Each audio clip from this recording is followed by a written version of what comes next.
I was going to try to go live in two places at once, but I don't know.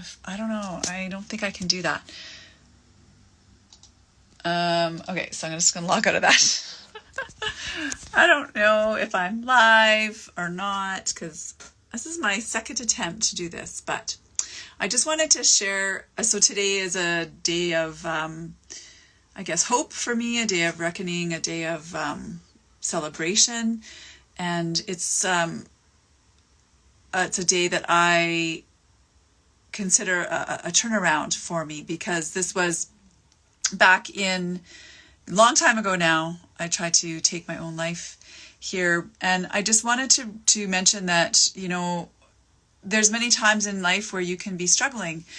You can be struggling in your teenage years, before you're 10, in your 20s, after you give birth.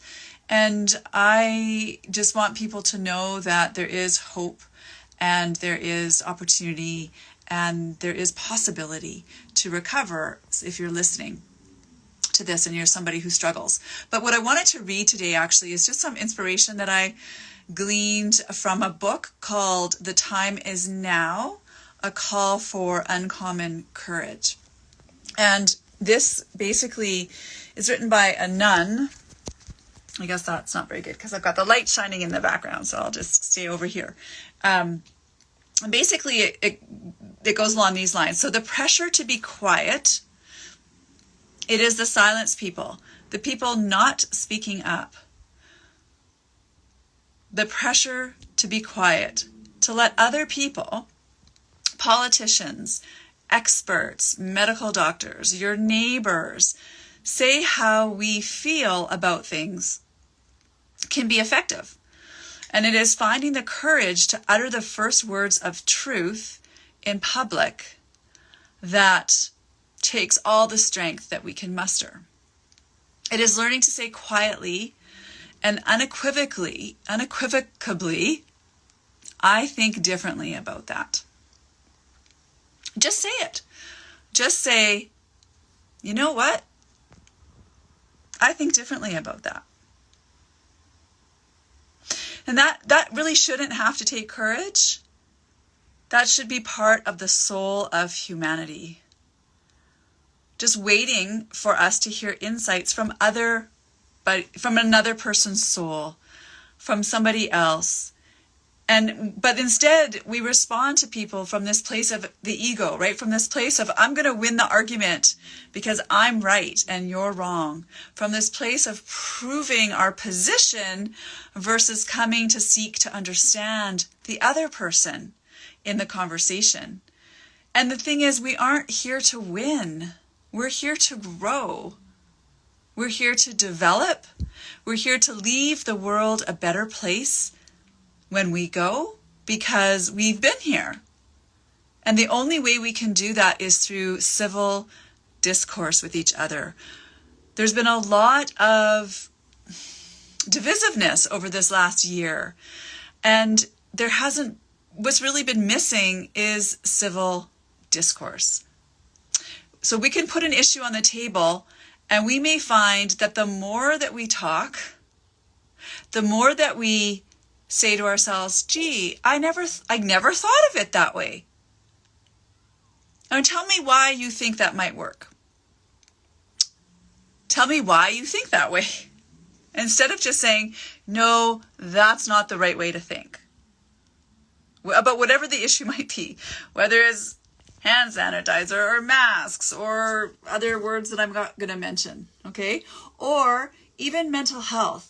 The big thing for me with mental health is the standard party line is the only option for people is medication. That's it. And I'm not saying never to use medication, but I am saying there's more to life than just medication. There's more to the puzzle here than just medication. So physical, mental, emotional, and spiritual. We have to look at all of these areas. So this is why we want to Be open in our thinking, be open to listening, be opening your heart to people, and to be able to allow your mind to open up, allow your heart to expand, and to be able to say things like, hey, you know what? I actually never thought of it that way. And listen to all the voices, not just one voice. And the most important voice we want to listen to is your own inner voice, not the voice of the mind and the ego that's telling you to win the argument, the voice of your soul, the voices of your heart, the voice of that inner wisdom, the inner guide, if you will, the voice of your spirit.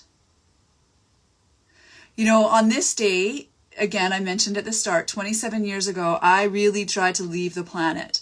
And one of my friends, when I did come out of the coma and I was really not impressed that I was still here, one of my friends asked me, did you see white lights? Did you get sent back? And I just kind of looked at her in disbelief because I was still mad. I was still mad that I was here. I was like, white lights? I'm like, I don't know. And I have had to reconcile why I am still here, despite the college pro efforts. And believe me, I am an overachiever if you've ever met one. Okay. And so when the nephrologist turns to me and says, you're a miracle, I don't know why you're still here. You shouldn't actually be here. And I'm sitting there across from him saying, yeah, I don't know why I'm still here. And I don't even want to be here. I had to figure out, how did I see white lights? I don't have the answer for you because I don't recall seeing any white lights, but I have had to reconcile why I am still here. And that reconciliation involves this differentiation between the mind and the soul. And as I said earlier in a post today, my mind wanted to leave. My soul decided to stay. So here's the thing. Listen to the voices, right? If we were here in the 3rd century, in some beautiful Greek temple with the beautiful blue ocean, sitting in some temple, we would be asking questions like, what do you think kindness is? What is love? We would not even know the word government because it would not have existed. And then we would be using each other to flesh out the diamonds of life. And we don't do that anymore. Instead, we fight, we argue, we divide. Everything is an angry disputation. I'm right, you're wrong, and as a result, we're divided. And we're segmented of the mind and the soul. So right now is a moral moment. We are in a moral moment. And these aren't my words. These are the words from the book, The Time Is Now. Okay, we're in a moral moment. Every moment is a moral moment because every moment involves a decision. And this gives you 3 opportunities. The first is, you know what? That's not about me. That doesn't involve me. That has nothing to do with me. I don't have to get into that political stuff. So that's your first choice, just to ignore it. Say that doesn't involve me and just go on your own way being an independent member of society and humanity. That's your first choice. Your second choice is you can roll over and take it. Basically, you say, yeah, that's just the way it is. The person who makes the choice to roll over says, let them do it. I'm sure they'll figure it all out. That's what they said in 1939 in Europe. That didn't go very well. There was too much silence, and it wrecked all of Europe and the world. So we're sitting in a cesspool of silence right now, instead of getting into the national conversation, because only a moral national conversation could bring us to another level of political humanity, as well as spiritual humanity, which is your third choice, which is to study it, to develop it, to form a group, to join a group, to start a conversation, to support something, to say, this is how I want to do my part. this is how I want to get engaged. And so in this book, The Time Is Now, she goes on to say, after we have said our prayers or checked the news or turned off the TV, shake our heads at the news commentators in despair and disgust, we suddenly remember someone that needs the help we just heard about. We then ask ourselves what we really stand for.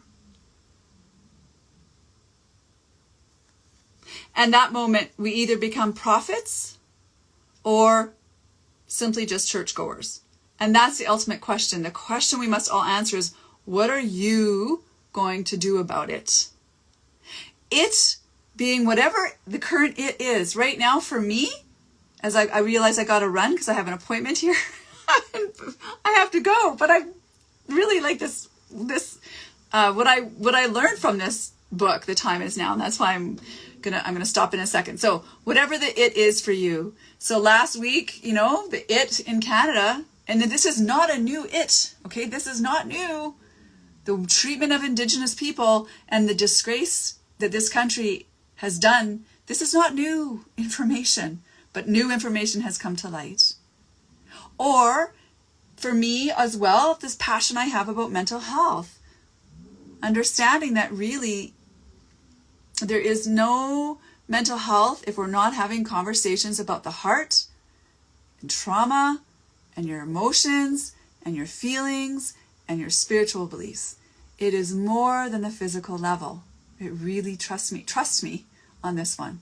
It really is. So I have to run now, but I'm trying to do this technology thing, keep up with the times. I'm really not, I'm just, I'm not going to be negative, but thanks for sticking with me. And I see some people had joined and waved, and I really appreciate that. And I send my love to you all. Okay? Have a good day. I might come back. I don't know. We'll see. Bye. I don't know how to turn it off. That's the other funny thing. My son always laughs at me. Mom, you're not supposed to tell everybody.